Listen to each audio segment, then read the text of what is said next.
Nah, pada waktu itu beliau itu mendapatkan seorang guru yang kalau zaman dulu itu bisa disebut sakti mandraguna, atau kesaktiannya itu yang sangat sulit untuk dikalahkan.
Rahayu, salam jumpa buat semua pemirsa Lampah Jagat. Kali ini saya berada di makam yang lebih dikenalnya nih, sekitarnya di belakang saya, yaitu makam Kyai Ageng Kembang Sore. Nah, tempatnya berada di mana? Nah, di sini selain makam utama, ini bagian luar ini terdapat banyak makam umum ya, tapi juga ada makam-makam zaman terdahulu. Nah, ini untuk menuju makamnya ke sana. Ikutin terus perjalanan saya di makam Kyai Kembang Sore.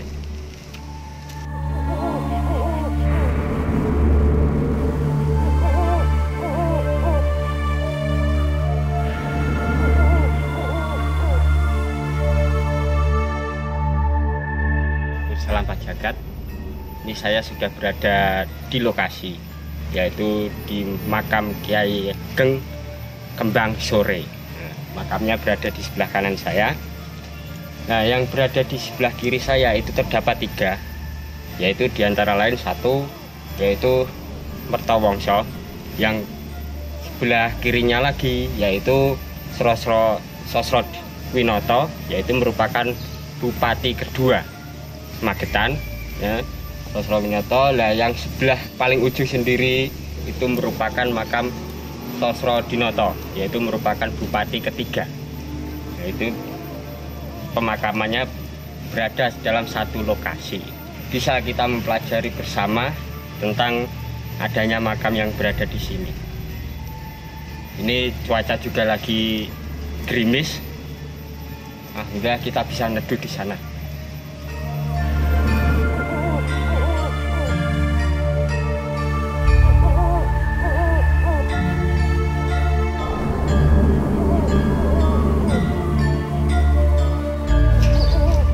Nah pemirsa, ini saya tepat berdiri di depan ini ya, makam dari Raden Tumenggung Sosro Winoto. Nah ini Raden Tumenggung Sosro Winoto, dan juga Kyai Ageng Adipati Purwodiningrat. Nah, itu siapa sih Kyai Ageng Adipati Purwodiningrat? Nah, itu merupakan bupati kedua Magetan. Ntar selebihnya akan saya ceritakan, tapi ini saya kasih tunjuk dulu. Maaf, ini saya nggak bisa masuk karena itu pintunya dikunci, karena juga nggak ketemu sama jubel yang ada di sini. Tapi saya tadi masuk udah secara nggak langsung saya minta izin sama leluhur. Alhamdulillah kasih kecerahan untuk berada di sini. Nah selanjutnya, kalau ini tempatnya terbuka, nggak dikunci. Nah ini saya sudah berada di ini yang paling ujung itu merupakan makam dari ya Raden Tumenggung Sosro Adipuro, yaitu merupakan bupati ketiga Magetan. Selain itu juga terdapat makam dari Kanjeng Ayu Swirtikanti. Itu makamnya berada di dalam.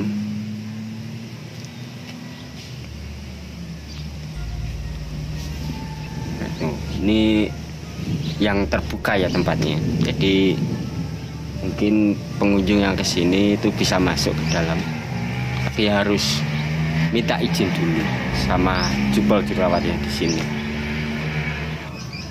Selebihnya ntar saya akan jelaskan juga tentang itu ya, silsilah, karena saya juga pernah mempelajari tentang ya Kiai Ageng Kembang Sore, itu yang lebih dikenal di sini. Ya, jangan kemana-mana, terus ikutin perjalanan saya masih di makam Kiai Ageng Kembang Sore yang ada di Magetan.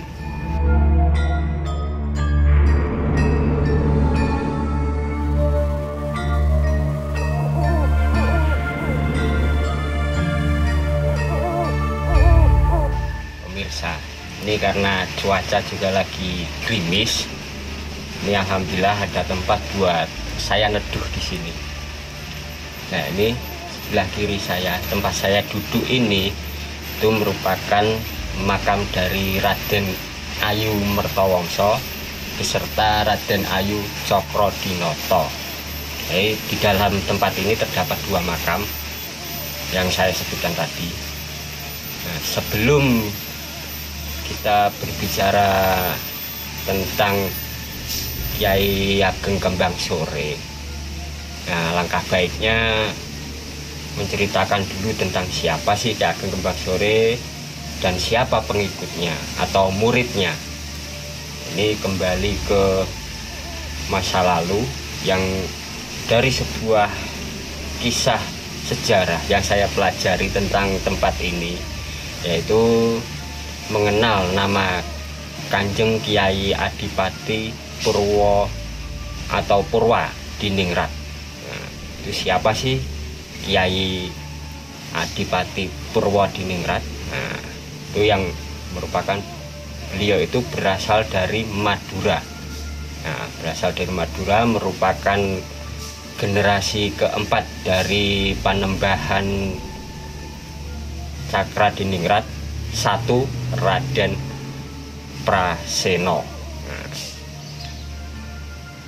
dari situ bisa kita pelajari kedepannya sampai di tempat ini. Nah, ini tempatnya sendiri berada di Cakalan yang dulu bisa dikenal dengan Tanah Perdikan atau Perdikan Cakalan. Nah, siapa sih Kanjeng Adipati Purwodiningrat? Nah, pada awalnya beliau mempunyai kedudukan itu sebagai bupati di Pasuruan atau Bupati Pasuruan. Nah, dari situ sebagai bupati beliau itu selalu bertentangan dengan Belanda. Mungkin kalau kembali ke era dulu, zaman penjajahan Belanda masuk di tanah Jawa, itu kan selalu bergejolak. Nah, bupati yang memimpin di daerah itu selalu bergejolak dengan pemerintahan Hindia Belanda, mungkin gitu ya.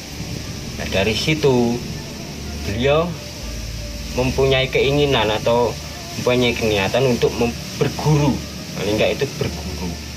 Nah, pada waktu itu beliau itu mendapatkan seorang guru yang kalau zaman dulu itu bisa disebut sakti mandraguna atau kesaktiannya itu yang sangat sulit untuk dikalahkan. Dari perjalanan itu suatu ketemu sama guru, lah gurunya itu pergi kemana aja itu beliau selalu mengikutinya, kemana aja selalu mengikuti. Itu Raden Tumenggung Sosrowinoto, itu nama saat beliau itu masih ini ya, menjadi Bupati Pasuruan. Itu punya gelar yaitu Tumenggung Sosrowinoto. Itu singkat cerita, nah, salah satu putra dari Raden Tumenggung Sosrowinoto, nah itu menjadi permaisuri. Jadi entah putri yang keberapa, karena anaknya itu kalau nggak salah itu sekitar 13. Kalau diambil yang paling dewasa mungkin pun entah itu anak yang pertama atau yang kedua, karena saya secara pastinya juga tidak mengetahui. Langsung disimpulkan aja anak yang tertua gitu, yaitu menjadi permaisuri, yaitu dari Kanjeng Sinuhun Sultan Hamengkubuwono II dari Yogyakarta. Nah, dari situ Raden Sosrowinoto yang apa ya, ibaratnya yang masih mengikuti perjalanan sang guru. Nah, dari situ Raden Sosrowinoto itu masuk di suatu wilayah atau daerah, yaitu yang di sini itu yang saya sebut tadi, daerah Pancalan, itu berada di sebelah timur lereng Gunung Lawu, itu berada di Kabupaten Magetan. Nah, ini letaknya berada di sisi timur dari Gunung Lawu. Nah, dari situ karena merupakan daerah sini itu dulunya merupakan kawasan atau wilayah, masih wilayah dari Kesultanan Hamengkubuwono II. Nah, dari situ beliau pun diberi kedudukan atau diberi tempat. Ya, tempatnya di sini itu ya. Yang dulunya itu merupakan ini ya, masih lewang-lewong. Yang saya maksud lewang-lewong itu tempat yang masih alami. Yang masih alami, belum ada penduduk atau mungkin berupa hutan ya, seperti itu paling enggak. Nah, dari situ beliau itu bertempat di sini sampai beliau wafat pun juga ditempatkan di sini. Raden Tumenggung Sosrowinoto itu sebagai mertua dari Kanjeng Sultan Hamengkubuwono II, itu di sini itu diberi kedudukan sebagai bupati. Nah, sebagai bupati, nah dari maaf ya saudara, soalnya ada suara duduk juga karena ini cuaca juga gerimis, jadi nggak apa-apa, saya lanjut aja. Diberi kedudukan sebagai bupati. Nah, itu yang mempunyai gelar Kanjeng Kiai Adipati Purwodiningrat. Itu yang pertama saya awal perbincangkan tadi, yaitu mendapat gelar sebagai Adipati Purwodiningrat, yaitu nama gelar yang tersirat.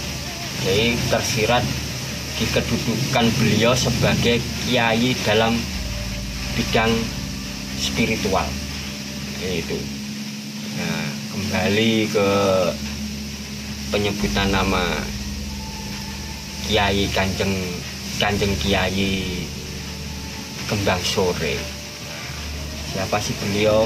Nah, apakah beliau itu merupakan guru dari Kanjeng Kiai Adipati Purwodiningrat? Ya, apakah itu? Mari kita pelajari bersama. Kalau menyebut nama Kiai,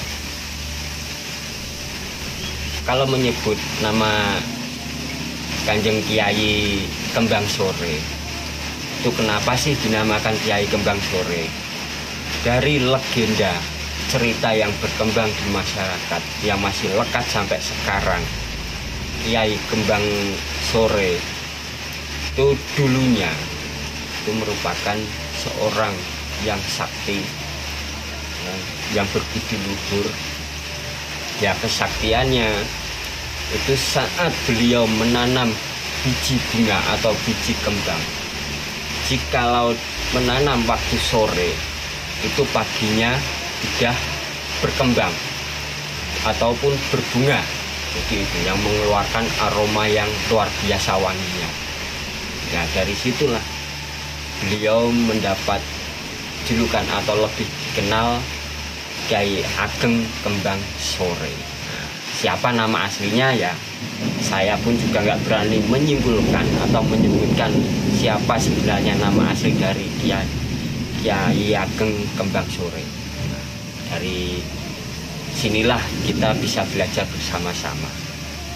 Nah, karena ini makamnya berada di sebelah saya, itu karena tempatnya tertutup ya, itu tertutupnya dalam arti dikunci, digembok. Jadi saya nggak bisa ngasih tunjuk. Apalagi di sini juga saya nggak ketemu sama juru kunci. Tapi saat tadi saya masuk, saya sudah meminta izin, dalam arti minta izin untuk sowan ke tempat ini. Alhamdulillah,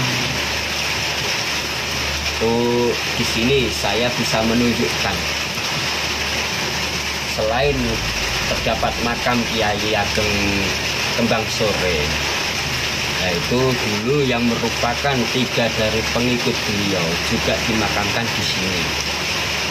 Jadi selain Kiai Ageng Kembang Sore, itu juga ada 3 pengikut atau 3 saudaranya juga yang dimakamkan di sini, masih satu wilayah sini, yaitu yang pertama yaitu Kiai Ambarsari, Kiai Ambarsari. Terus yang kedua itu Kiai Noyowongso.